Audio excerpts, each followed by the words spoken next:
नमस्कार दोस्तों, स्वागत है आप सभी का एचपी एग्जाम फेयर्स में। आज हम हिमाचल प्रदेश पुलिस कांस्टेबल का मॉक टेस्ट करने वाले हैं और ये मॉक टेस्ट लेटेस्ट पैटर्न पे बेस्ड है। जैसे रीजनिंग के 16 क्वेश्चन आते हैं, हिंदी के 16 आते हैं, इंग्लिश के 16 आते हैं। तो आपका जो पेपर रहता है वो ऐसे सेक्शंस में डिवाइड रहता है और मैंने सारे प्रीवियस ईयर पेपर चेक किए हैं, उनसे ही इस पेपर को बनाया है। यानी सिमिलर क्वेश्चन मिलेंगे ताकि आपको जो पैटर्न है एग्जाम का वो पता लग जाए, किस टाइप के क्वेश्चन आते हैं, लेवल क्या रहता है एग्जाम का वो पता लग जाए। और ये एक ऑल हिमाचल मॉक टेस्ट, यानी करीबन 10,000 से भी ज़्यादा स्टूडेंट इसे देने वाले हैं। तो आपने अपना स्कोर चेक करना है। अगर आपके मान लीजिए 60 से अबव आ रहे हैं तो आपको बहुत ही अच्छा स्कोर है, आप पुलिस के एग्ज़ाम में भी बहुत अच्छा स्कोर कर लोगे। तो मेन क्या रहता है पेपर में? मेन रहता है टाइम मैनेजमेंट। जो आपका पेपर का टाइम होता है वो होता है 60 मिनट। तो 60 मिनट में जो क्वेश्चन को सॉल्व करना होता है वो थोड़ा डिफिकल्ट होता है। तो जैसे आपका मैथ्स और रीजनिंग का जो पार्ट होता है वो ज़्यादा टाइम लेगा, बाकी आपका जीके हो गया, हिंदी हो गया, इंग्लिश, ये आप जल्दी कर लोगे। तो मेन है आपको 60 मिनट के अंदर करना है। बाकी मैं पीडीएफ दे दूंगा, डिस्क्रिप्शन में आपको पीडीएफ मिल जाएगी इस पेपर की, जो मॉक टेस्ट है, और आंसर की भी डिस्क्रिप्शन में ही होगी। तो 60 मिनट में ट्राई करना है इसको पूरा करने की। और अगर आपके 60 के अबव नंबर आ रहे हैं तो समझो आपके चांसेस अच्छे हैं, इस बार आप बहुत अच्छा स्कोर करोगे। और पुलिस के एग्ज़ाम में यही रहता है कि आपके अगर 60 के अबव आपके नंबर हैं तो आप इजीली सिलेक्शन ले लोगे। तो कोशिश करना इसमें भी 60 के अबव करना। बाकी पेपर बहुत ही हाई लेवल भी नहीं कहूँगा, ना इजी लेवल करूँगा, मीडियम लेवल का बना रखा है। जैसा आपको पुलिस का आता है तो पैटर्न सेम ही रहेगा। तो चलिए हम पेपर को सॉल्व करते हैं।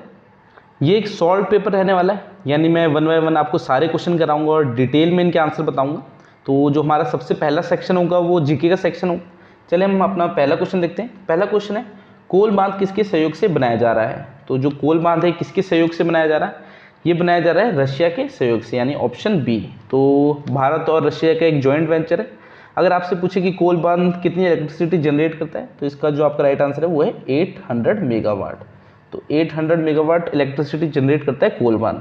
कौन सी डिस्ट्रिक्ट में है कोल बांध? ये है बिलासपुर डिस्ट्रिक्ट में।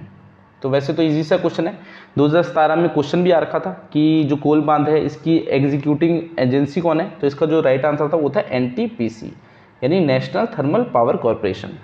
तो बाकी जो हमसे पूछ रखा है वो क्या है कि कोल बांध किसके सहयोग से बनाया जा रहा है? तो रशिया के सहयोग से बनाया जा रहा है। चलिए हम नेक्स्ट क्वेश्चन देखते हैं। सेकंड क्वेश्चन है, भारतीय संविधान सभा में हिमाचल प्रदेश के नेतृत्व किसने किया था? तो जो भारतीय संविधान सभा में हिमाचल प्रदेश का नेतृत्व किया था डॉक्टर वाई.एस. परमार ने। डॉक्टर जो वाई.एस. परमार थे हिमाचल प्रदेश के पहले सीएम भी थे, फर्स्ट चीफ मिनिस्टर थे, और ये सिरमौर डिस्ट्रिक्ट से बिलोंग करते थे। तो इंपॉर्टेंट पर्सनैलिटी है। इनके बारे में आपको पता होना चाहिए कि जज भी रहे थे, इन्होंने कौन सी बुक लिखी थी, तो सारी चीज़ें पता होनी चाहिए। क्वेश्चन बन सकता है इनसे भी। वैसे तो जीके का पार्ट रहता है उसमें ईजी क्वेश्चन ही आते हैं, और कहने को तो पूरा पेपर ही ईजी होता है। मेन टाइम मैनेजमेंट में अगर आपने टाइम पे पूरा पेपर कर दिया तो वो अच्छी चीज़ रहेगी, क्योंकि टाइम पे करना मुश्किल होता है, क्योंकि मैथ्स और रीजनिंग का जो पार्ट रहेगा वो आपका ज़्यादा टाइम लेगा। बाकी पेपर का लेवल ईजी रहता है। तो चलिए थर्ड क्वेश्चन देखते हैं। पूर्वी पंजाब सरकार का मुख्यालय शिमला में कब तक था? तो जो पूर्वी पंजाब सरकार थी उसका मुख्यालय शिमला में कब तक था? इसका जो आपका राइट आंसर है वो ऑप्शन सी, 1966। 1966 में स्टेट रीऑर्गेनाइजेशन हुई थी, यानी जो पंजाब का कुछ एरिया था वो हिमाचल में आ गया था। जैसे कि जो शिमला था वो पहले पंजाब में था, फिर जब स्टेट रीऑर्गेनाइजेशन हुई पंजाब का इलाका कुछ हिमाचल में आ गया, तो एक विशाल हिमाचल बना। उसी में जो शिमला डिस्ट्रिक्ट थी वो हिमाचल में आ गई। फिर वहाँ से जो पंजाब का मुख्यालय जो शिमला था वो हिमाचल का बन गया। तो 1966 में हुआ था स्टेट रीऑर्गेनाइजेशन।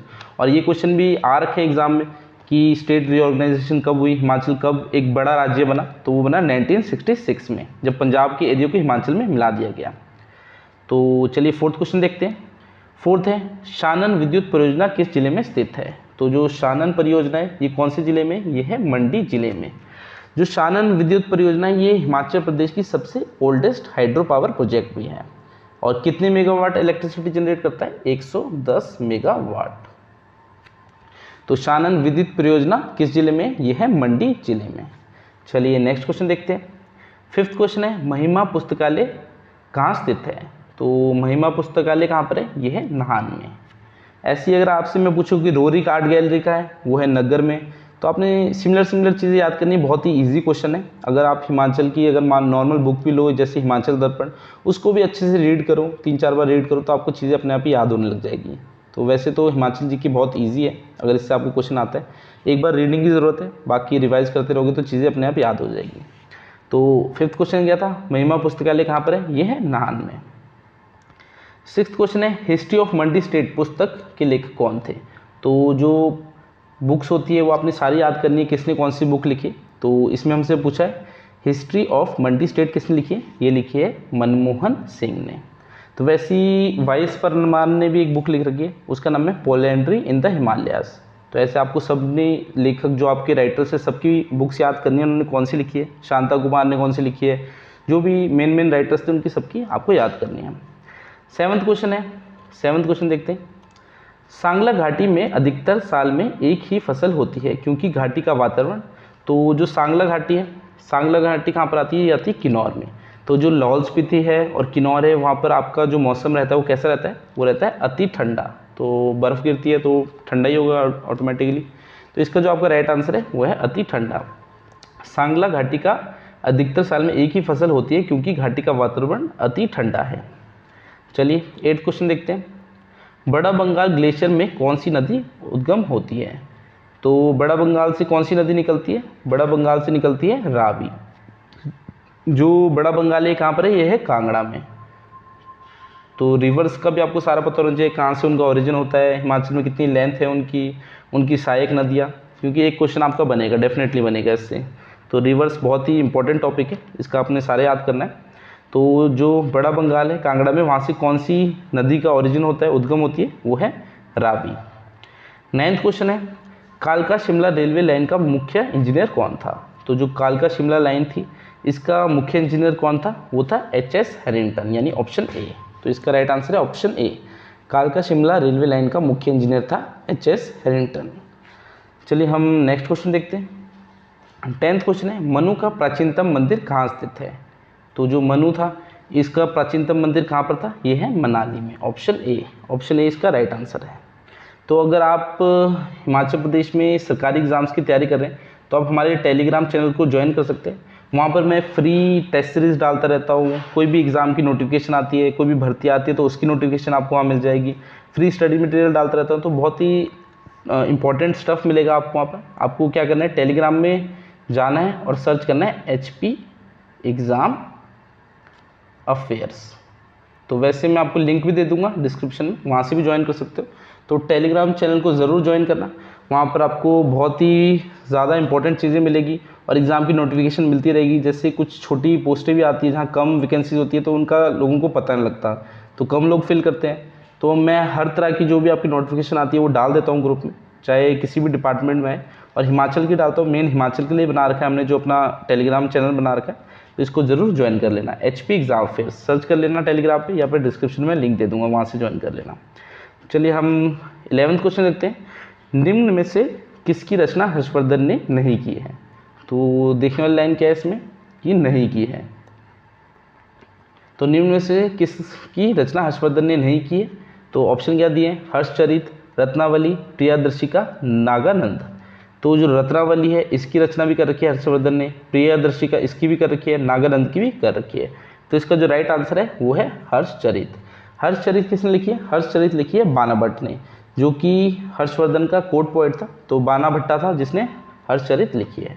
तो क्वेश्चन में हमें से पूछा निम्न में से किसकी रचना हर्षवर्धन ने नहीं की थी, तो उसका जो राइट आंसर है वो है हर्षचरित। 12th क्वेश्चन है स्वामी विवेकानंद का मूल नाम क्या था।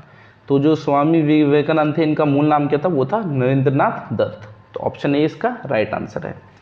चलिए हम नेक्स्ट क्वेश्चन देखते हैं। आर्मी दिवस कब मनाया जाता है। तो जो आर्मी डे कब मनाया जाता है, तो आर्मी लवर्स को तो पता ही होना चाहिए, जो फौज की तैयारी कर रहे हैं, आर्मी की तैयारी कर रहे हैं।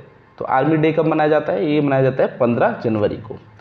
एक नेवी डे होता है, वो कब मनाया जाता है, नेवी डे 4 दिसंबर को मनाया जाता है। ठीक है, अगर मैं आपसे पूछूं एयरफोर्स डे कब मनाया जाता है, आप कमेंट में आंसर बताना, एयरफोर्स डे कब मनाया जाता है। तो देखते हैं कितने लोगों को पता है एयरफोर्स डे कब मनाया जाता है, कमेंट में आंसर बता देना अगर जिसको पता होगा। बाकी नेवी डे 4 दिसंबर को मनाया जाता है, आर्मी डे 15 जनवरी को मनाया जाता है। चलिए 14 क्वेश्चन देखते हैं। The long walk to freedom, ये जो आत्मकथा थी किसने लिखी थी। तो बायोग्राफी थी ये, the long walk to freedom, ये लिखी थी नेल्सन मंडेला ने, ऑप्शन सी। तो इनकी जो स्टोरी थी रियल स्टोरी है, मतलब बहुत ही इंटरेस्टिंग स्टोरी है। अगर आप कभी पढ़ोगे, इन्होंने 27 साल थे वो जेल में काटे थे और उसके इन जो रेसिज्म हो रहा था साउथ अफ्रीका में उसके खिलाफ, यानी जो गोरा और काला का मतभेद था कि काले लोगों को दबाया जाता था वहाँ पर साउथ अफ्रीका में, तो उसके खिलाफ इन्होंने बहुत सारे आंदोलन भी चलाए थे। उसके करके इनको 27 साल जेल में काटने पड़े और उसके बाद ये जो साउथ अफ्रीका थे वहाँ के प्रेसिडेंट भी बनते। तो अगर आप कभी पढ़ो इनकी आत्मकथा तो ज़रूर पढ़ना, बहुत ही इंस्पायरिंग स्टोरी है। तो जो the long walk to freedom किसकी आत्मकथा है? ये है नेल्सन मंडेला की। चलिए नेक्स्ट क्वेश्चन देखते हैं। भारत के 24वें मुख्य चुनाव आयुक्त के रूप में कार्यभार ग्रहण किया है। तो जो 24वें मुख्य आयुक्त थे ये हिमाचल प्रदेश के इंडिया के कौन थे? ये थे सुशील चंद्रा। तो जो इंडिया के 24th चीफ इलेक्शनल कमिश्नर थे वो थे सुशील चंद्रा। अभी 2-3 दिन पहले चेंज हुए, 25th बने अब। वो कौन है? उनका नाम है राजीव कुमार। तो राजीव कुमार है, लिख देता हूँ मैं, राजीव कुमार। अगर अब आ जाए आपसे, क्योंकि करंट अफेयर का क्वेश्चन है, अभी चेंज हुए हैं, शायद 14 मई को चेंज हुए हैं। तो जो नए चीफ इलेक्शन कमिश्नर बने इंडिया के वो हैं राजीव कुमार, इससे पहले से सुशील चंद्रा। तो चलिए नेक्स्ट क्वेश्चन देखते हैं। 16 है, बीबी का मकबरा कहाँ पर है? तो जो बीबी का मकबरा है ये है औरंगाबाद, ऑप्शन डी। औरंगाबाद कहाँ है? ये है महाराष्ट्र में, ठीक है, महाराष्ट्र में। तो जो बीबी का मकबरा है ये है औरंगाबाद महाराष्ट्र में। चलिए 17 क्वेश्चन देखते हैं। कौन सी बीमारी कुत्ते के काटने से हो जाती है? तो कुत्ते के काटने से कौन सी बीमारी होती है? अब साइंस का पार्ट आ गया, 16 हमारा जीके का हो गया, जो इंडिया हिमाचल जीके मिक्स रहता है। अब साइंस का पार्ट आया, कौन सी बीमारी होती है कुत्ते काटने से? कुत्ते काटने से होती है रेबीज़, ठीक है, रेबीज़ होती है। ऑप्शन बी इसका राइट आंसर है। चलिए 18 क्वेश्चन देखते हैं। 18 क्वेश्चन है, निम्न में से कौन सी बीमारी वायरस से होती है? तो इसमें बोल रहा है वायरस से कौन सी बीमारी होती है। तो वायरस से आपकी कौन सी बीमारी होती है? चिकनगुनिया भी होती है, एड्स भी होती है, रेबीज़ भी होती है, यानी इसका जो राइट आंसर होगा वो होगा उपरोक्त सभी। तो वैसे अगर आप पुलिस की तैयारी कर रहे हैं, पुलिस कांस्टेबल की, तो आप हमसे स्टडी मटेरियल भी ले सकते हैं। स्टडी मटेरियल लेने के लिए क्या करना होगा आपको? 7018186561 इस पे आपको व्हाट्सएप करना। यहाँ पर मैं आपको हिमाचल प्रदेश पुलिस कांस्टेबल का सारा स्टडी मटेरियल दूंगा, चाहे हिमाचल जीके हो, इंडिया जीके हो, हिंदी इंग्लिश हो, मैंने हर चीज़ कवर कर रखे और आपको सबकी पीडीएफ्स मिल जाएगी। इंपॉर्टेंट क्वेश्चंस होंगे, डिस्क्रिप्टिव नोट्स होंगे, साथ में टेस्ट सीरीज़ होगी। जैसे ये टेस्ट सीरीज़ है, ऐसी 10 टेस्ट विद आंसर्स की मिल जाएंगे आपको। पुलिस के प्रीवियस ईयर पेपर मिल जाएंगे 2015, 16, 17, 19 के। तो एक कंप्लीट पैकेज बना रखा है और कॉस्ट रहेगी 299 रुपीज़। यानी अगर आप कहीं से भी बाय करते हो, मान लो टेस्ट सीरीज़ ही मिलेगी आपको पूरे हिमाचल में, आप कहीं भी बाय कर देना, 299 में टेस्ट सीरीज़ ही देते हैं। हम आपको पूरा स्टडी मटेरियल देंगे कि आपको एक सोर्स हो जहाँ से आपको पढ़ना हो। ऐसा नहीं आप कभी इस बुक से पढ़ रहे हो, कभी यूट्यूब से पढ़ रहे हो, तो एक ही सोर्स मिलेगा, वही आपको फॉलो करना है। उसमें कंप्लीट सिलेबस हमने कवर कर रखा है। तो अगर किसी को लेनी होगी तो आपको बस 7018186561 पर व्हाट्सएप करना है, बाकी डिटेल्स मैं वहाँ दे दूँगा। तो चलिए हम नेक्स्ट देखते हैं। 19 क्वेश्चन है, किस कमी के कारण पौधा भोजन नहीं बना पाता? तो किसकी कमी के कारण पौधा जो है वो भोजन नहीं बना पाता? ऑप्शन देखते हैं।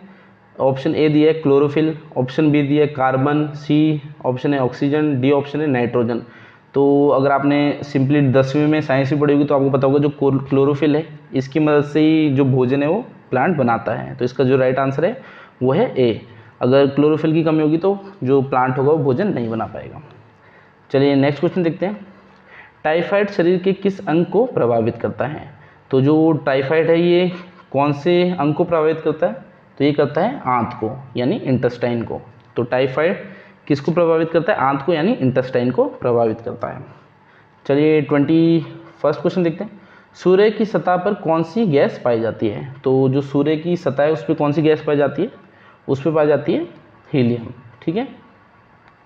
सूर्य की सतह पे हीलियम पाई जाती है। तो हीलियम जो गैस है पाई जाती है जो सूर्य की सतह होती है, यानी सरफेस, उसमें न्यूक्लियर फ्यूजन होता है। जो हाइड्रोजन होता है, हाइड्रोजन मिलके हीलियम बनता है, तो उससे न्यूक्लियर फ्यूजन होता है, उसी से जो गर्मी है वो जनरेट होती है, यानी एनर्जी जनरेट होती है सूर्य की सतह में, यानी सरफेस में। तो इसका जो राइट आंसर है वो है हीलियम, यानी सूर्य की सतह पर कौन सी गैस पाई जाती है? हीलियम पाई जाती है। 22 क्वेश्चन है, किस महान वैज्ञानिक ने डायनामाइट का आविष्कार किया था? तो डायनामाइट का जो आविष्कार किया था किसने किया था? ये किया था एल्फ्रेड नोबेल ने, ठीक है। तो इसका जो राइट आंसर है ऑप्शन सी, एल्फ्रेड नोबेल ने डायनामाइट का आविष्कार किया था। आपको पता ही होगा जो नोबेल प्राइज़ है वो इन्हीं के नाम पे दिया जाता है, तो फिजिक्स में केमिस्ट्री में मिलता रहता है। तो जो एल्फ्रेड नोबेल थे इन्हीं के नाम पे दिया जाता है। तो इन्होंने किसका आविष्कार किया था? इन्होंने किया था डायनामाइट का आविष्कार। तो एल्फ्रेड नोबेल ने किया था डायनामाइट का आविष्कार। चलिए 23rd क्वेश्चन है, भारत छोड़ो आंदोलन कांग्रेस ने कब शुरू किया था? तो जो भारत छोड़ो आंदोलन था ये 1942 में शुरू हुआ था, और इसमें महात्मा गांधी ने एक स्लोगन भी दिया था, डू और डाई।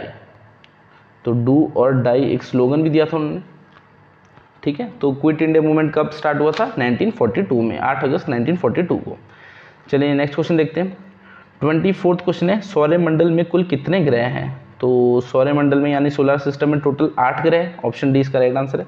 पहले प्लूटो को भी काउंट करते थे, मगर प्लूटो को अब नहीं काउंट करते, उसको ड्वार्फ प्लैनेट में काउंट करते हैं। तो अब कितने बचे हैं? अब 8 प्लैनेट बचे हैं सोलर सिस्टम में। तो इसका राइट आंसर है वो है 8।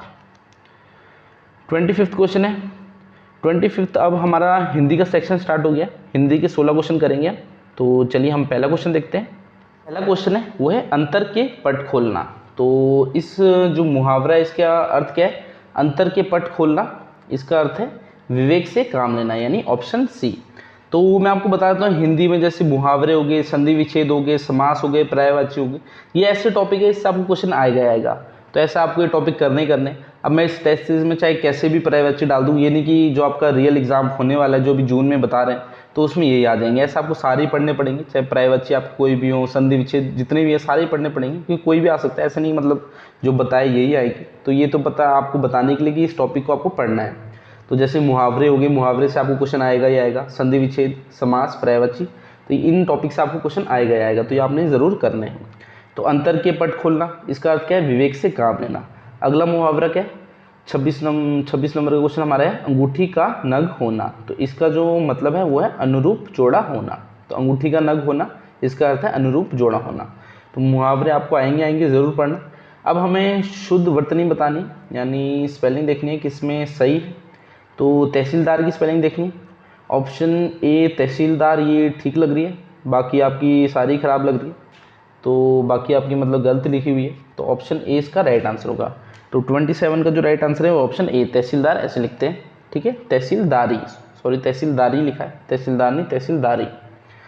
फिर है शुद्ध वर्तनी का अगला क्वेश्चन है, अपकृति, अपकीर्ति, अपकीर्ति, अपकीर्ति। तो इसका जो आपका राइट आंसर है वो ऑप्शन बी अपकृति, ठीक है, अपकीर्ति। तो ऑप्शन बी इसका राइट आंसर होगा। 29 है, प्रत्येक का सही संधि विच्छेद बताया। तो मैंने आपको बताया संधि विच्छेद आएगा ही आएगा आपको। तो वो 29 क्वेश्चन का प्रत्येक का सही संधि विच्छेद होगा ऑप्शन ए, प्रति प्लस एक। फिर है 30th क्वेश्चन है, गिरीश का सही संधि विच्छेद। तो गिरीश का जो सही संधि विच्छेद होगा वो है ऑप्शन बी, गिरी प्लस ईश। अब है चौराहा में कौन सा समास है? तो समास वाला टॉपिक भी कर लेना। अब जैसे चौराहा लिखा है, इसमें कौन सा समास होगा? इसमें होगा द्विगु। तो द्विगु जो समास होगा उसमें क्या होता है? पहला पद संख्यावाचक होता है। तो जैसे चौराहा मतलब लग रहा है कि 4 कुछ है, मतलब संख्या आ रही है, तो ये वो द्विगु होता है, ठीक है। तो अगर आपको बोलते सप्ताह, वो भी द्विगु हो गया। आपका दोपहर हो गया, जिसमें आपकी संख्या पता लग रही है, जो पहला आपका पद होगा उसमें संख्या आ रही है, तो समझो द्विगु है। तो समास को आपको सारे याद करने, अव्ययवाही हो चाहे आपका द्विगु हो, ठीक है, तत्पुरुष समास। तो ऐसे आपकी सारा जो टॉपिक रहेगा समास का वो ज़रूर कर लेना, इससे आपको क्वेश्चन आएगा। 32वां क्वेश्चन देखते हैं, निम्न में से कौन सा पद अव्ययवाही समास है? तो अव्ययवाही समास कौन सा है? ग्रहगत, अचार कुशल, प्रतिदिन, कुमारी। तो अव्ययवाही समास है इसमें प्रतिदिन, ठीक है, ऑप्शन सी इसका राइट आंसर है। चलिए नेक्स्ट देखते हैं। 33rd क्वेश्चन है, प्रसून का पर्यायवाची शब्द है।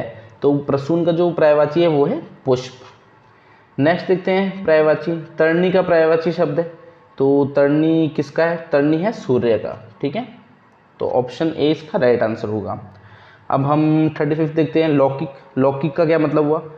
पकड़ लिया गया, एक समान देखने वाला, लौकी से बना, जो इस लोक की बात हो। तो लौकिक का मतलब होता है जो इस लोक की बात हो, यानी ऑप्शन डी इसका राइट आंसर है। 36 क्वेश्चन है, विधानमंडल द्वारा पारित या स्वीकृत। तो विधानमंडल द्वारा पारित या स्वीकृत किसे बोलते हैं? तो इसका जो आपका होगा वो होगा अधिनियम, नियम, विनय और या अध्यादेश, ठीक है। तो इसका जो आपका राइट आंसर है वो है अधिनियम यानी एक्ट। तो जो आपका विधानमंडल द्वारा पारित होता है उसे एक्ट बोलते हैं, यानी अधिनियम। 37वां क्वेश्चन है अनाथ का विलोम शब्द। तो अनाथ का विलोम क्या है, बहुत सिंपल सा, सनाथ है। नेक्स्ट है 38 अल्पज्ञ का विलोम शब्द। तो अल्पज्ञ का जो विलोम होगा, विलोम मतलब अपोजिट होता है, तो इसका होगा सर्वज्ञ। ठीक है। प्रतिकूल शब्द में कौन सा उपसर्ग है? तो प्रतिकूल में जो उपसर्ग है, उपसर्ग प्रत्यय आपको पता होना चाहिए क्या होते हैं। तो इसमें जो उपसर्ग है वो है आपका डी, ऑप्शन डी, प्रति। तो डी ऑप्शन इसका राइट है, प्रतिकूल में प्रति उपसर्ग है। ठीक है, कौन सा उपसर्ग प्रयुक्त है। फिर है 40 का स्थान के आधार पर बताइए कि मूर्धन्य व्यंजन कौन सा है। तो मूर्धन्य व्यंजन कौन सा है इसमें? इसमें मूर्धन्य है ड और ढ। ठीक है, ऑप्शन सी इसका राइट आंसर है। तो मूर्धन्य जो व्यंजन होते हैं वो कौन से होते हैं? जवान के जो लचीले के समान के हिस्से से उच्चारित हो। ठीक है, तो वो होते हैं जैसे ट, ठ, ढ, ढ, र, ड़, तो वो होते हैं मूर्धन्य व्यंजन। अब हमारा इंग्लिश का सेक्शन आ गया। इंग्लिश का सेक्शन देखते हैं। सबसे पहला जो हमारा ये है, इसमें अपने पैराग्राफ है, इसको पढ़ना है और इसमें फिल इन द ब्लैंक्स दिए गए हैं, उनको फिल करना है। तो इस टाइप के क्वेश्चन को सॉल्व करने का क्या तरीका होता है? इसमें आपको सबसे पहले जो ये आपका पैराग्राफ लिखा है इसको रीड करना है। फिल इन द ब्लैंक्स हैं जो आपके ऑप्शन दिए ये नहीं देखने, सीधा रीड करो पहले। Recent heavy rains dash Chennai city throwing normal life out of gear. The city dash severe water lodging and people wading through knee-deep water. Many volunteers in their respective areas dash out the relief activities. In Annai Satyanagar, food packets distributed to the victims. Many NGOs help the needy. तो इसमें पता लग रहा है कि Chennai city में बारिश हुई होगी, उससे जो पानी है वो जमा हो गया वहाँ पर और लोगों को दिक्कत आ रही है। तो जो लोग उन्होंने रिलीफ एक्टिविटीज़ चला रखी हैं, जैसे जगह बताइए नए सत्यनगर में, आप फूड पैकेट दिए गए। तो बस अब आपको फिल करना है। जैसे recent heavy rains dash Chennai city through normal life out of gear. तो इसमें क्या आएगा? इसमें लिखा है has lashed, lashed, will lash या लैशेज। तो recent heavy rains lashed Chennai city throwing normal life out of gear. तो लैश्ड का आपको मतलब पता होगा तो आप इसमें लगा लोगे इजीली। लैश्ड का मतलब होता है to hit something with great force. तो इसका जो राइट आंसर है यानी 41 का होगा बी, लैश्ड। तो जो पानी है यानी पानी वहाँ पर जमा हो गया था, उसने जो नॉर्मल लाइफ है उसको डिस्टर्ब कर दिया, तो लैश्ड आएगा। Recent heavy rains lashed Chennai city throwing normal life out of gear. The city dash severe water logging, यानी पानी है वो जो जमा हो गया था, इसका जो होगा the city carry, carrying, carried, had, carried. तो 42 का होगा कैरिड, यानी ऑप्शन सी। ठीक है, कैरी तो बना नहीं इसमें। The city carry severe water नहीं होगा कि उठा रखा है, या कैरिंग भी नहीं होगा कि उठा रहा है, तो कैरिड होगा। हैड कैरिड भी नहीं होगा, तो इसका जो आपका राइट आंसर है वो है सी, कैरिड। ठीक है, the city carried severe water logging and people wading through knee deep water. Many volunteers in their respective area dash out the relief activities.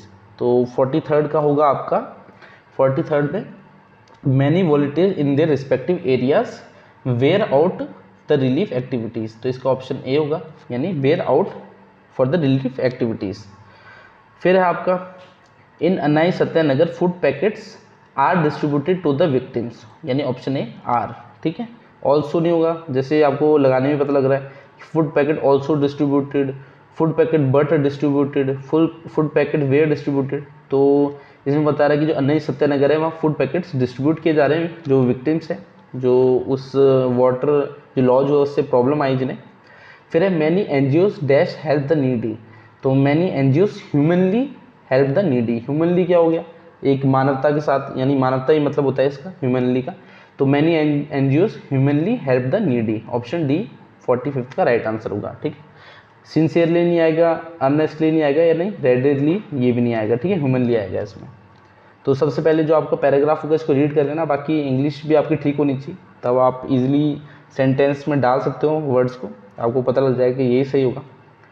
फिर है out of the 4 alternatives choose the one which can be substituted for the given word sentence. तो इसमें हमें substitute करना है, जैसे one whose wife is dead. तो अगर मान लो किसी औरत का पति मर जाता है तो उसे विडो बोलते हैं, मगर इस क्वेश्चन में क्या बोला है? One whose wife is dead, यानी अगर किसी की पत्नी मर जाए तो उसे क्या बोलेंगे? उसे बोलेंगे विडोअर। तो इसका राइट आंसर ऑप्शन सी होगा। ठीक है, अगर किसी की पत्नी मर जाए तो उसे विडोअर बोलेंगे। 47th है वन वर्ड सब्स्टिट्यूशन। ये टॉपिक ज़रूर करना, एंटोनिम सिनोनिम ये भी करना, इनसे भी आपको क्वेश्चन आएगा। तो ये कुछ ऐसे टॉपिक है जो आपको करने ही करने। ईडीएम एंड फ्रेजेस हो गया, इनसे भी आपको क्वेश्चन डेफिनेटली आएगा, तो टॉपिक वाइज चीज़ों को करना तो ज़्यादा अच्छा रहेगा। फिर है 47 है, one who is an expert in judging art music etcetera. तो क्या बोलते हैं उसे, जो आर्ट और म्यूजिक को जज करता है, एक्सपर्ट हो उसमें, उसे बोलते हैं कॉनेशियर। ठीक है, ऑप्शन डी इसका राइट आंसर है। फिर एंटोनिम पूछ रहा है, एंटोनिम पूछ रहा है हार्ट फेल्ट का। ठीक है, एंटोनिम क्या हो गया, अपोजिट बोलते हैं। ठीक है, एंटोनिम मतलब अपोजिट, तो हार्ट फेल्ट का जो अपोजिट होगा ऑप्शन बी इनसिंसियर। ठीक है, हार्ट फेल्ट का जो अपोजिट है वो है इनसिंसियर, ऑप्शन बी। अब सिनोनिम पूछ रहा है, सिनोनिम ऑफ किन। तो सिनोनिम का मतलब होता है सिमिलर, तो किन किसका सिमिलर हुआ, ये हुआ रिलेटिव का। तो किन भी बोल देते हैं कभी, अगर आपको रिलेटिव है तो किन भी बोल देते हैं, तो सिनोनिम है उसका, तो रिलेटिव होगा। चलिए नेक्स्ट देखते हैं। In the following question one part of the sentence may have an error, find out which part of the sentence has an error and choose the option corresponding to it. तो इसमें आपको एक sentence तो दे रखा है और आपको error बताना है, कौन सी जगह एरर है इसमें लिखा है as I was to reach early I left in aeroplane instead of going by train. तो इसमें आपको बताना है ए बी सी डी किस में एरर है। तो जैसे ये लिखा है as I was to reach, ये तो ठीक लिखा है as I was to reach, early I left in aeroplane, तो यहाँ पर आपकी मिस्टेक आ गई है, यहाँ एन आएगा। ठीक है, early I left in an aeroplane, तो एन आता है, ए आपका जैसे वॉवल है तो इसके आगे ए एन आएगा, तो आपको यहाँ पर एन आना चाहिए था, तो आपका इसका राइट आंसर होगा बी, यानी इसमें एरर है। ठीक है, तो चलिए नेक्स्ट देखते हैं। The school is with in 100 yards from my house.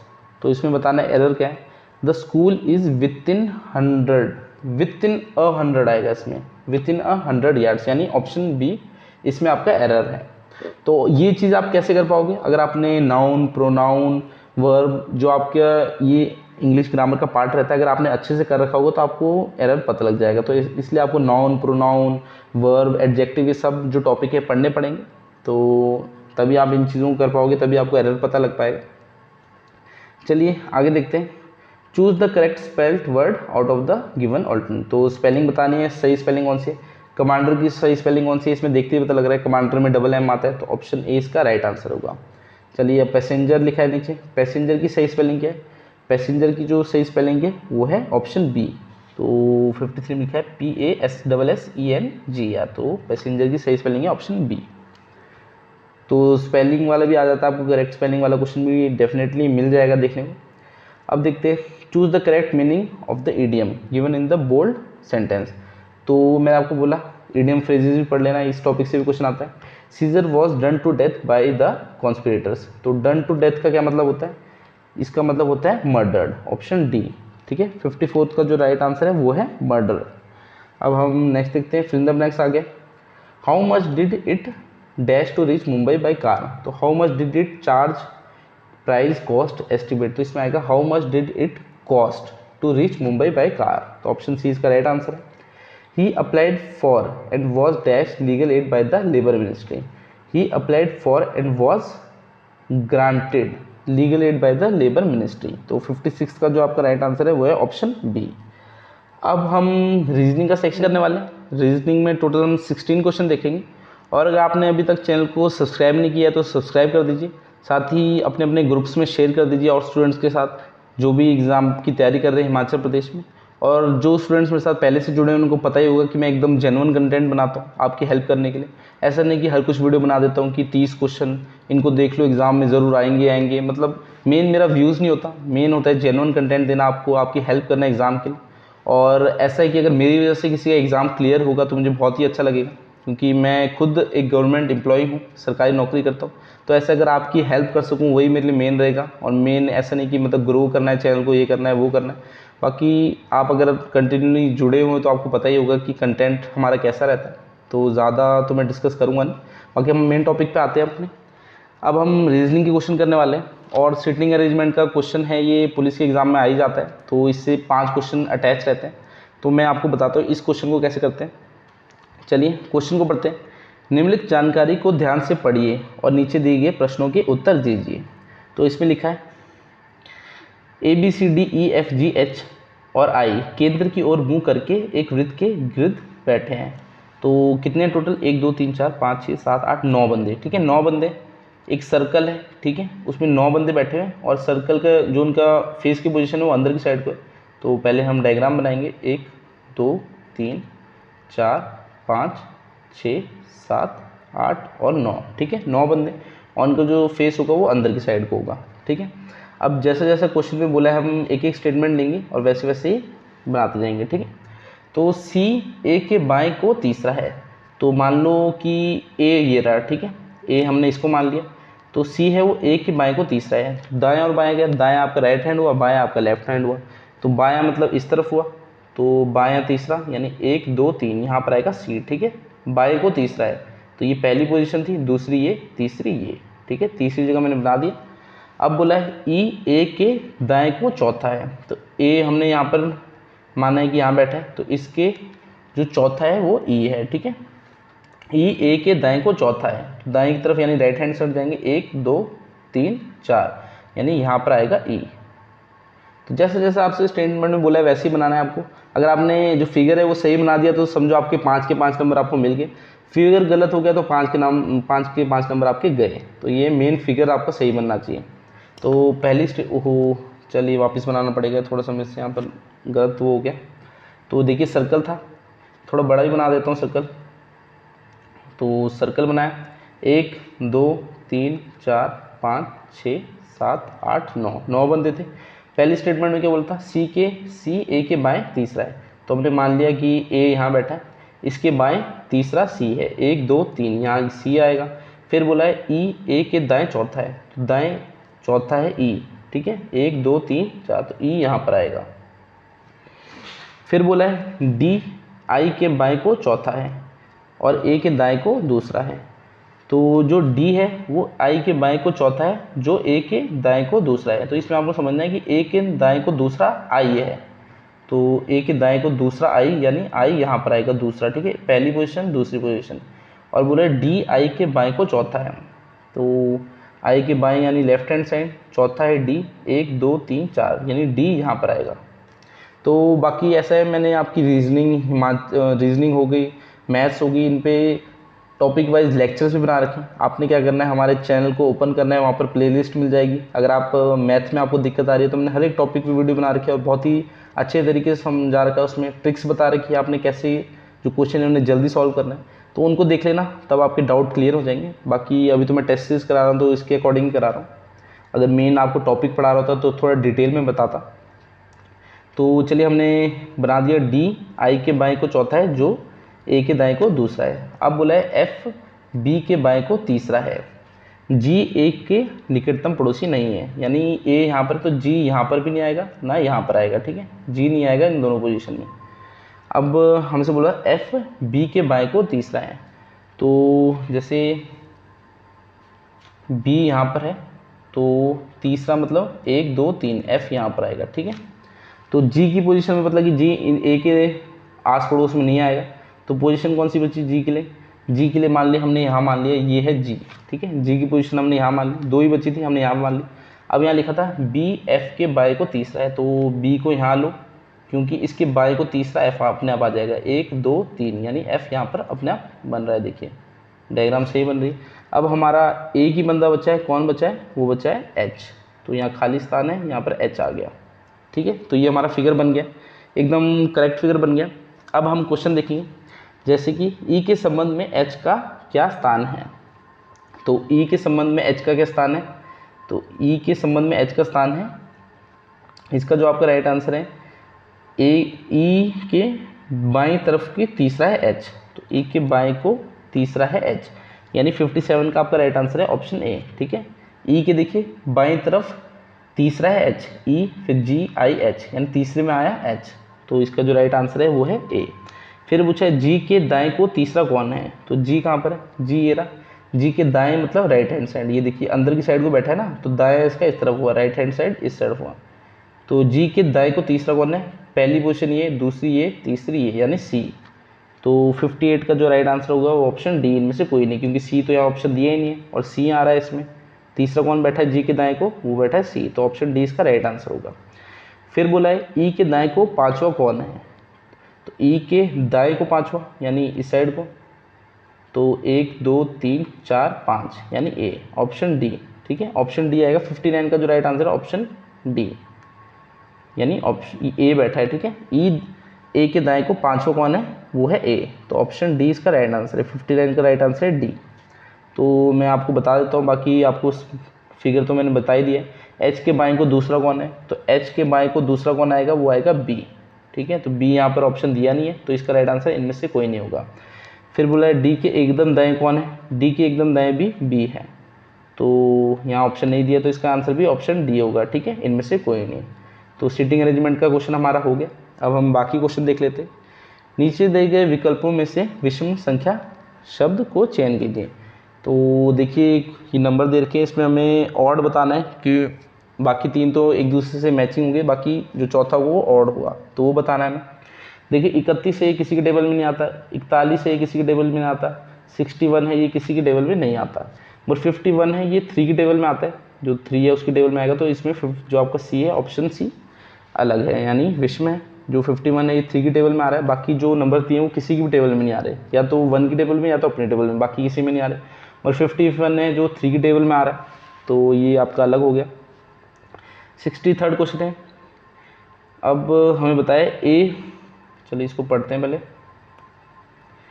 ए और बी भाई हैं, तो यहाँ मैं डायग्राम बना देता हूँ। ए और बी भाई है, एरो लगा दो इनमें, भाई है। सी और डी बहन है, सी और डी यहाँ लिख लेते हैं, सी और डी बहन है। ए का पुत्र डी का भाई है, तो ए का पुत्र है, जो मान लीजिए ए का पुत्र है, यहाँ पर ए का पुत्र है, वो डी का भाई है, तो उसका रिलेशन डी के साथ है। तो इससे हमें क्या पता लगा, ए का जो बेटा है, एक बेटा है और 2 बेटी है, क्योंकि सी और डी तो बहन है। ठीक है, बहनें हैं। और इन्होंने बोला है जो ए का पुत्र है वो डी का भाई है, तो ए का पुत्र मान लो, यहाँ पर मैं ई मान लेता हूँ ऐसे लिखने के लिए। तो ई है वो डी का भाई है, तो सी का भाई हुआ, क्योंकि सी और डी आपस में बहन है। तो ए के कितने पुत्र हुए, एक पुत्र हुआ और 2 बेटियाँ हुई। ठीक है, अब हमसे क्या पूछा है, तो बी तथा सी में क्या रिश्ता है, तो हमें बताना है बी और सी में क्या रिश्ता है। तो ए की जो बेटी है वो है सी, और ए का भाई है बी, तो क्या हुआ, चाचा।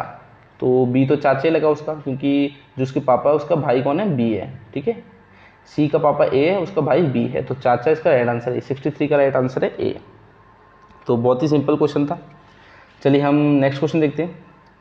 अब ये वाला क्वेश्चन आपने कैसे करना है, इसके लिए मैं क्या करता था, जब भी मुझे पता था रीजनिंग तो पेपर में अगर आएगी तो इस टाइप के क्वेश्चन आएंगे, तो मैं पेपर शुरू होने से पहले ही क्या करता हूँ, पेपर तो पहले मिल जाता है, तो उसमें क्या करता हूँ ए बी सी डी ऐसे लिख लेता हूँ और उन्हें नंबरिंग कर देता हूँ, 1 2 3 4 ऐसे जेड तक पूरी आपने नंबरिंग करनी है। 26 लेटर्स होते हैं। ठीक है, तो इससे आप क्या जल्दी आंसर निकाल सकते हो। जैसे डी आपका 4 हो गया, ठीक है, डी आपका 4 हो गया। अब ये डॉग 26 कैसे हुआ, डी की जो आपकी प्लेस वैल्यू है 4 है। ठीक है, ओ की क्या है, ओ की है 15 और जी की है 7, तो इसका जो आप ऐड करोगे तो 26 आएगा। वैसे ही जो लॉयन है LION, इसकी जो आपकी प्लेस वैल्यू होगी वो होगी 12 + 9 + 15 + 14, तो इसको आप जब ऐड करोगे तो आएगा 50, तो इसके जो राइट आंसर होगा वो 50। तो आपने क्या करना है, कोई भी पेपर होगा, आपको पता है क्वेश्चन पेपर तो आपको पहले मिल जाएगा 5 मिनट पहले एग्जाम से, तो आपने क्या करना है, ABCD लिख लेनी है जेड तक और उन्हें नंबरिंग कर लेनी है 1 2 3, जैसे ABCD EFG ऐसे आपको लिख देनी है, नंबरिंग कर देनी है 1 2 3 4 5 6। तो इससे क्या आपका टाइम बचेगा। अब आपको एकदम से पता लग जाएगा, जैसे D4 है, आपको पता लगे डी की प्लेस वैल्यू तो 4 ही है। वैसे ही डॉग लिखा है तो आपको प्लेस वैल्यू देखनी है, उन्हें ऐड करना है, 26 आएगा। लॉयन की देखने के लिए आपको बस उनकी प्लेस वैल्यू देखनी है, उन्हें ऐड करना है और आपका आंसर जो भी बनेगा वो आपका आंसर होगा।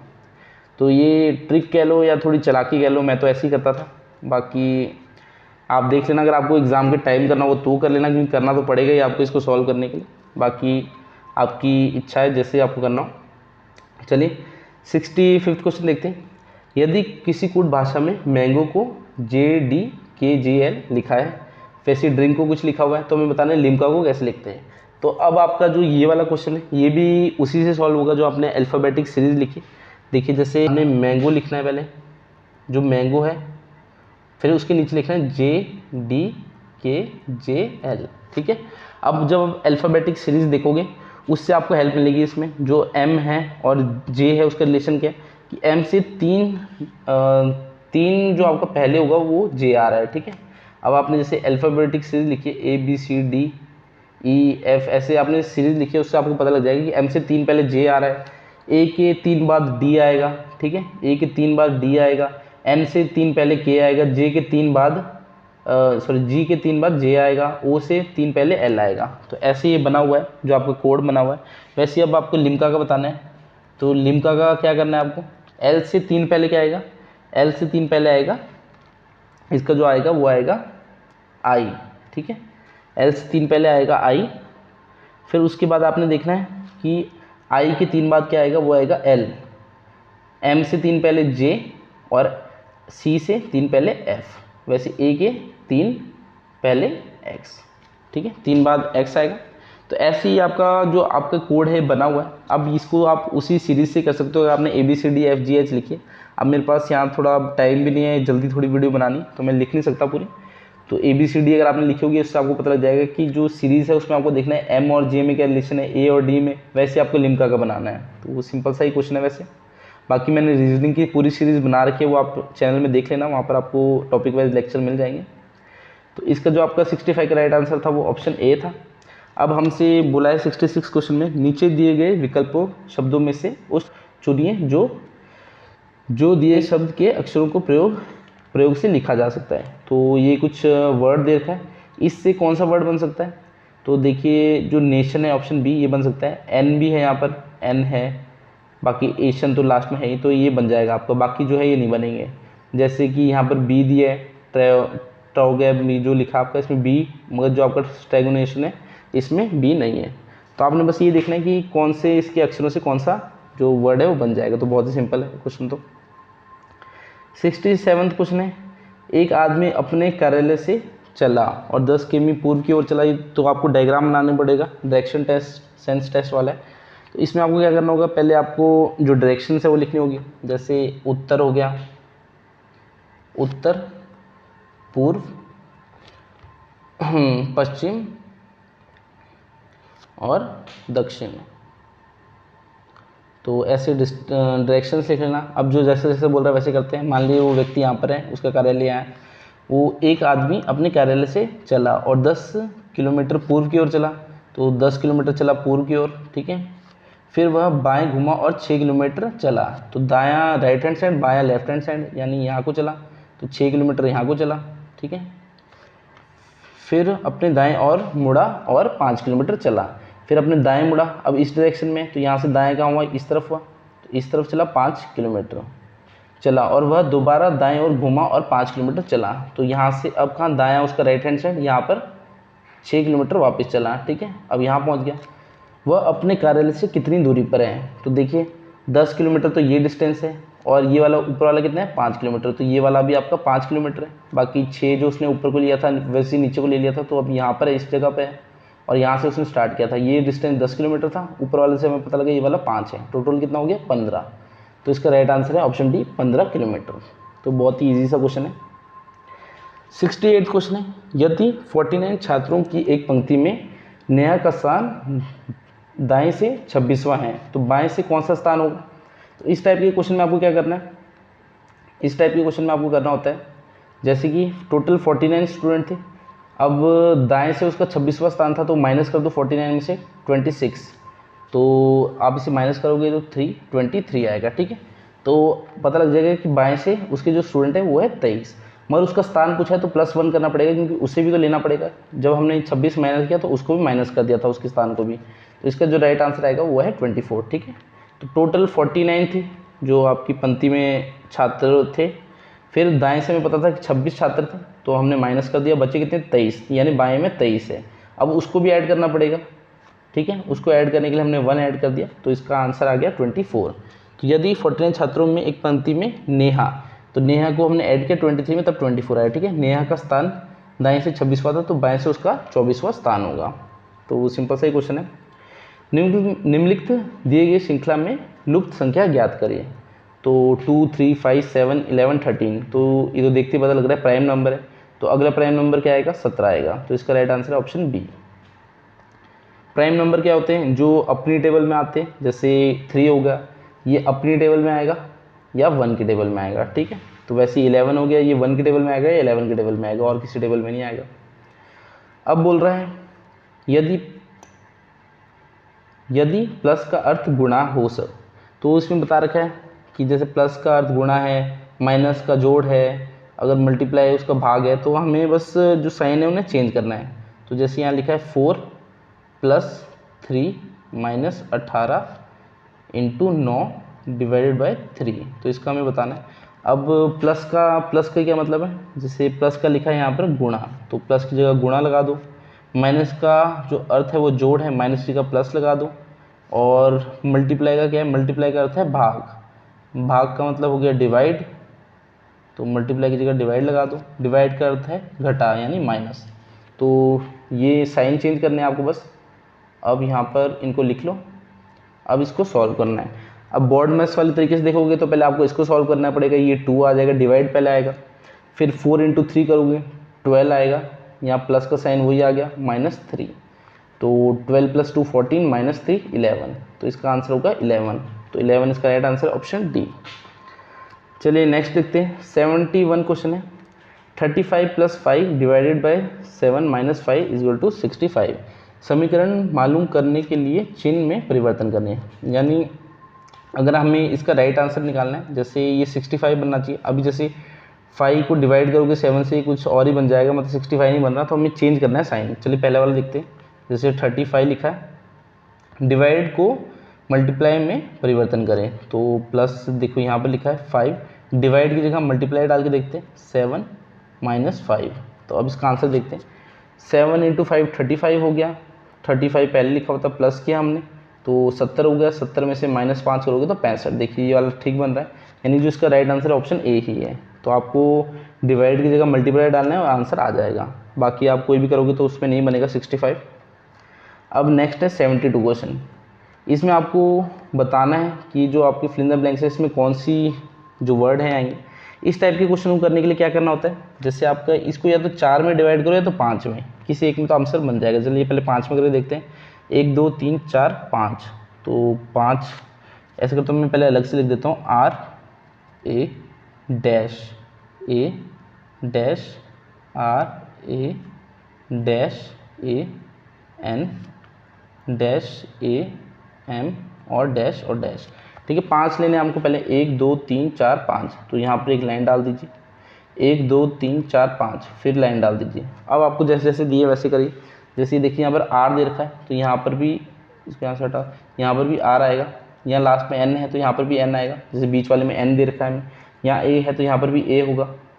फिर देखिए यहाँ बीच में M है, लास्ट वाले से पता लग रहा है हमें 5 में से, यहाँ पर भी M आएगा और यहाँ पर भी M आएगा। फिर यहाँ पर लास्ट में N है, लास्ट वाले से पता लग रहा है, तो ऐसे आपको फिल करना है। ठीक है, तो देखिए रमन रमन रमन ही बनना था इसमें, तो फिर इन द ब्लैंक्स की जगह आएगा M N M N, फिर है M R A N।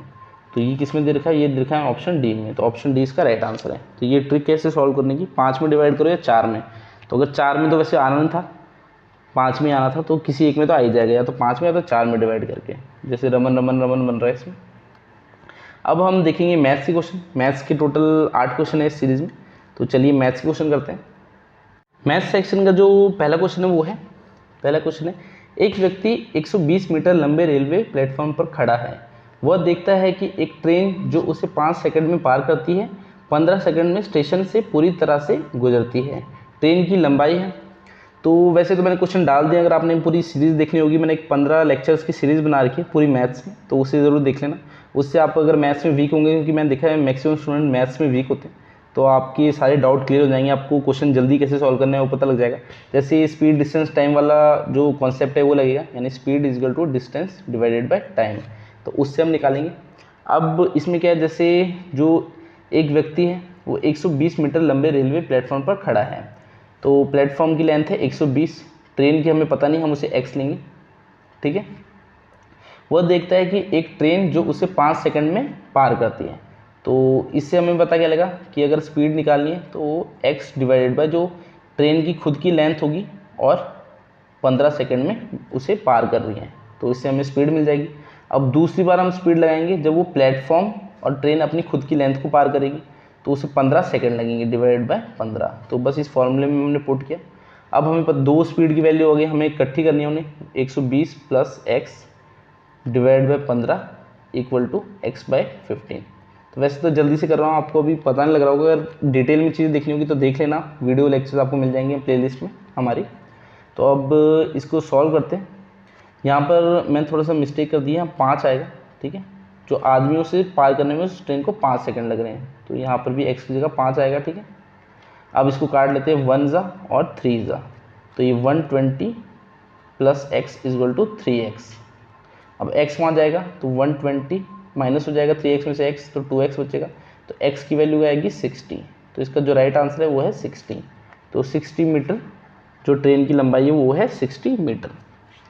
चलिए 74th क्वेश्चन देखते हैं। 74th क्वेश्चन है, 5 पुरुषों के औसत वजन में 2 किलोग्राम की वृद्धि होती है जब 60 किलोग्राम वजन वाले पुरुष में से एक को एक नए व्यक्ति द्वारा प्रस्तापित किया जाता है। नए आदमी का वजन बताइए। तो बोल रहा है कि 5 जैसे व्यक्ति होते हैं, उनका जो औसत वजन होता है उसे x मान लीजिए, तो मल्टीप्लाई करोगे तो आपको पता लगेगा टोटल वजन उनका 5x था। अब बोल रहा है जब 60 किलो का एक बंदा था उसे हटा के नया बंदा डाला जाता है तो जो औसत वजन है वो 2 किलोग्राम बढ़ जाता है। तो अब औसत वजन कितना है, x+2, ठीक है। x+2 हो गया, 2 किलोग्राम बढ़ जाता है। पहले x था औसत, अब x+2 हो गया क्योंकि 2 किलोग्राम बढ़ जाता है जब नया बंदा डालते हैं एक पुराने को हटा के। तो बंदे तो टोटल अभी 5 ही है क्योंकि एक हटाया तो एक डाल भी दिया। तो अब टोटल वजन कितना हो जाएगा, अब इसको मल्टीप्लाई करो 5x + 10। तो अब ये टोटल वजन है, पहले इतना था। अब हम मान लेते हैं जो नया बंदा था वो y था, उसको ऐड किया था जो नया बंदा था। तो जो औसत वजन है अभी कितना है, 5x + 10, ठीक है। बंदा चेंज करने के बाद पहले क्या था, 5x था जो औसत वजन था। एक व्यक्ति था उसे हटा दिया, वो था 60 किलो का, -60 कर दो और प्लस y कर दो। जो नया बंदा है उसका वेट मान लो y है। अब इसको सॉल्व करो। जब इसको आप सॉल्व करोगे ये 5x प्लस में यहाँ दोनों कट जाएंगे, मतलब उस साइड जाएगा तो माइनस हो जाएगा, बाकी -60 उस साइड जाएगा तो प्लस होगा, 70 हो जाएगा। और y, तो y की वैल्यू आ गई 70, यानी 70 किलो का वो बंदा होगा जो नया बंदा डाला। तो इसका राइट आंसर है ऑप्शन डी। अब नेक्स्ट करते हैं 75th। अ टीवी सेट समान मूल्य पर बेचते हैं। अच्छा, एक 2 टीवी सेट सामान्य मूल्य पर बेचता है, एक 15% की हानि पर, दूसरा 15% के लाभ पर। तो जो समग्र लेन देन में हानि लाभ प्रतिशत ज्ञात कीजिए। तो वो बोल रहा है ए है, उसके बाद 2 टीवी सेट होते हैं, एक को 15% हानि में बेचता है और एक को 15% लाभ पर बेचता है। तो जो ये लेन देन हुआ पूरा, इसमें हानि होती है, ये लाभ होता है, उसका प्रतिशत बताना है। तो वो इसका सिंपल से ट्रिक है, अगर आपको बताऊं मैं वो ट्रिक क्या है। तो इसमें आपको क्या करना है, जो आपका, क्योंकि जो आपका परसेंटेज है वो सेम ही है हानि और जो लाभ का, यानी एक बार वो हानि में बेचता है एक बार लाभ में, तो आपने क्या करना है, सेम परसेंटेज है तो 15 का स्क्वायर कर दो और डिवाइडेड बाय 100 कर दो, इससे आपका आंसर आ जाएगा। अब ये ट्रिक कैसे, आप अगर सारी टॉपिक वाइज वीडियो देखोगे जो मैंने प्ले लिस्ट में बना रखी है उससे आपको पता लग जाएगा, तो सिंपली आंसर आ जाएगा। अब 15 का स्क्वायर कितना होता है, 225, 225 डिवाइडेड बाय 100, तो 0 यानी पॉइंट यहाँ पर आ जाएगा 2 के बाद 2.25, इसका आंसर होगा 2.25। ऑप्शन ए इसका राइट आंसर है। तो ट्रिक से करेंगे जल्दी आंसर आ जाएगा। 76 है, 20% की 2 क्रमिक छूटें एक अकेली छूट के रूप में कितनी होगी। तो 2 छूटें, यानी मान लीजिए एक x कोई चीज़ है, उसमें हमने पहले छूट लगाई 80/100। 80/100 क्योंकि पहले 20% की दी तो आपको 100 से माइनस करके लिखना होता है ऊपर, तो अब उसकी वैल्यू 80/100 लगी, फिर वापस 20% की दी यानी 80/100। तो ये कॉन्सेप्ट है, जब तक आप डिटेल में चीज़ें नहीं पढ़ोगे आपको पता नहीं लगेगा। तो अब हमें क्या पता लगा, 0 से 0 काट दो, ऊपर 2 0 नीचे 2 0 कट गई, ये आ गई 64/100। तो जो चीज़ है उसकी जो वैल्यू लग रही है वो है 64% लग रही है, यानी इसमें जो छूट मिल रही है वो कितनी मिल रही है, 36% की मिल रही है, ठीक है। 64 को जब 100 से लेस करेंगे तो 36 आएगा, यानी ऑप्शन सी इसका राइट आंसर है। तो अगर 20% की 2 छूटें मिलेगी तो वो एक अकेली छूट कितने के बराबर होगी, यानी 36% छूट के बराबर होगी। चलिए नेक्स्ट देखते हैं। अब इसमें क्या करना है, सिंपल सा क्वेश्चन है, 1820 का 10% यानी 10/100, फिर लिखा है 1340 का 10% यानी 5% यानी 5/100, ये इक्वल है 2490 के कितना परसेंट के बराबर, इंटू x/100। तो इसको आपको सॉल्व करना है। का 10% का मतलब होता है 10/100 करना है आपको, ठीक है। तो अब 0 0 काटो, यहाँ 0 से 0 कटा, यह है 182 प्लस ये आपका 0 से 0 कटा, 5 1 ज़ा 5 2 ज़ा। अब 134 को 2 से काटोगे तो 6 आया, और 12 हुआ, 1 वहाँ गया, 67। तो इसको जो ऐड करोगे 249 बनेगा, और राइट हैंड साइड क्या है 2490 पहले से इंटू x/100, ठीक है। तो 0 से 0 काट लो, 249 से 249 कट गया तो 10 बचा, 10 इस साइड आया तो x की वैल्यू आई 10। तो इसका जो आपका राइट आंसर है वो 10%, ठीक है, 10% के बराबर है, ठीक है। अब 78 क्वेश्चन देखते हैं। 78 क्वेश्चन है, ए बी की कुछ वैल्यू दे रखी है रेशियो में, बी सी के रेशियो की वैल्यू दे रखी है, सी डी के रेशियो की बोलिए। अब 2a रेशियो 3d की हमें बतानी है। तो इस टाइप के क्वेश्चन को कैसे करते हैं? इस टाइप के क्वेश्चन को करने का तरीका है, आपको ए बी सी डी लिखना है। ये ए बी सी डी सबकी दे रखी है हमें रेशियो। अब ए बी का रेशियो है 3 और 5, ठीक है, 3:5। बी सी का है 7:8 और सी डी का है 2:3। तो अब क्या करना होता है, जैसे 5 लिखा है, इसके राइट में खाली स्पेस है तो वहाँ पर 5 लिख दो। 8 के राइट साइड में कुछ नहीं है तो 8 लिख दो। 7 के इस साइड कुछ नहीं है तो 7 लिख दो। 2 के इस साइड कुछ नहीं है तो 2 लिख दो। जो जो उसकी नज़दीक वाला है वो लिख दो। अब आप इसको सॉल्व करोगे, जैसे 7 3 होता है 21, 21 इंटू करना है यानी मल्टीप्लाई करना है नीचे की साइड को। तो 7 3 21, 21 इंटू 2 हो गया 42, 42 हो गया। 5 7 35, 35 2 70, 5 8 80, 5 8 40, 40 इंटू 2 80, 8 5 40, 40 इंटू 3 120। अब इसको काट लो, इसको 2 से काटते हैं तो 21 आएगा, 35 आएगा, 80 को 2 से डिवाइड करोगे 40 आएगा, 120 को डिवाइड करोगे 60। तो ये रेशियो बन गया। अब हमें ए का रेशियो पता लग गया, बी का पता लग गया, सी का पता लग गया और डी का रेशियो पता लग गया, इन तीनों का आपस में क्या रेशियो है। अब हमसे पूछा है कि 2a रेशियो 3d। तो a कितना है, a है 21, इसको 2 से इंटू करोगे तो 42 आएगा। और 3d, तो 3d करना है तो d का रेशियो में पता है 60, 60 को 3 से करोगे तो 180 आएगा, ठीक है, 180 आएगा। अब इसको हम 2 से डिवाइड करते हैं, 2 से डिवाइड करोगे 21 आएगा और 90। अब 3 से डिवाइड करते हैं, 3 से डिवाइड करोगे तो ये आएगा 17 और 7 और 30। तो इसका राइट आंसर है 7:30। तो ऐसे इसको निकालना है, सिंपल सा ही क्वेश्चन है। अब 79 देखते हैं। इसको आपको ब्रैकेट बोर्ड मास लगाना है, फिर ओपन करना है। पहले अंदर वाले ब्रैकेट को करेंगे, 130 इंटू 2 करोगे तो इसको ब्रैकेट को खोलना पड़ेगा आपको, क्योंकि बोर्ड मास में पहले ब्रैकेट होता है। तो ये 260 हो गया, डिवाइडेड बाय 25 है तो 25 को नीचे लिख लो, इंटू 15 है, और फिर ब्रैकेट लगा के डिवाइडेड बाय 30 है तो मतलब 1/30 कर दो इंटू में।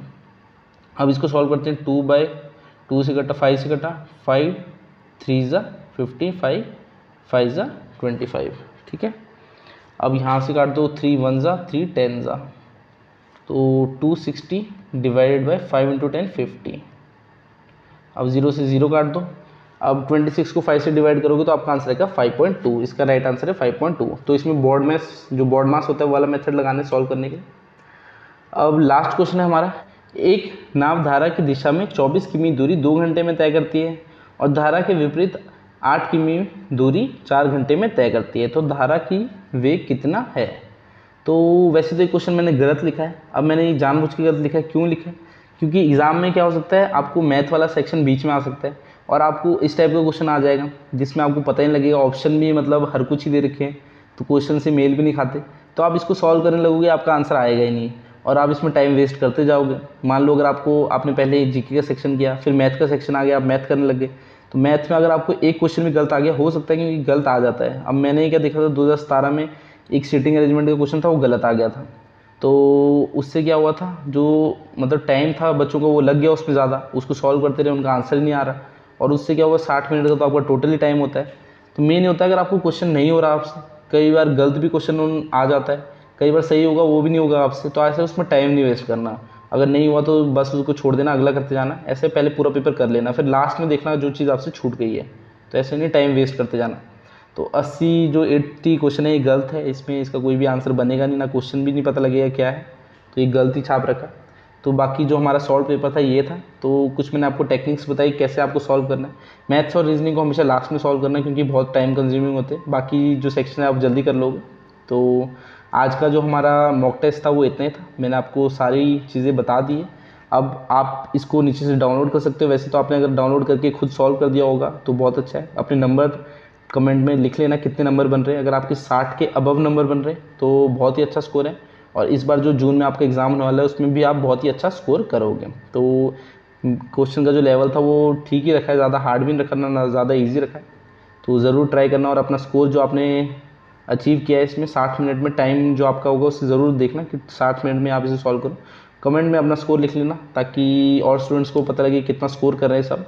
तो उससे क्या होता है कि आइडिया लग जाता है कि औरों का भी क्या स्कोर रहेगा, कट ऑफ पता लग जाती है। बाकी जो आपका मेन एग्ज़ाम आएगा उसमें आपको 60 के अबव ही स्कोर करना है, चाहे कुछ वजह 60 के अबव आपका स्कोर आ गया तो आपकी सिलेक्शन आराम से हो जाएगी। बाकी मैं आपसे अगली क्लास में मिलता हूँ, तब तक के लिए शब्बा खैर, थैंक यू।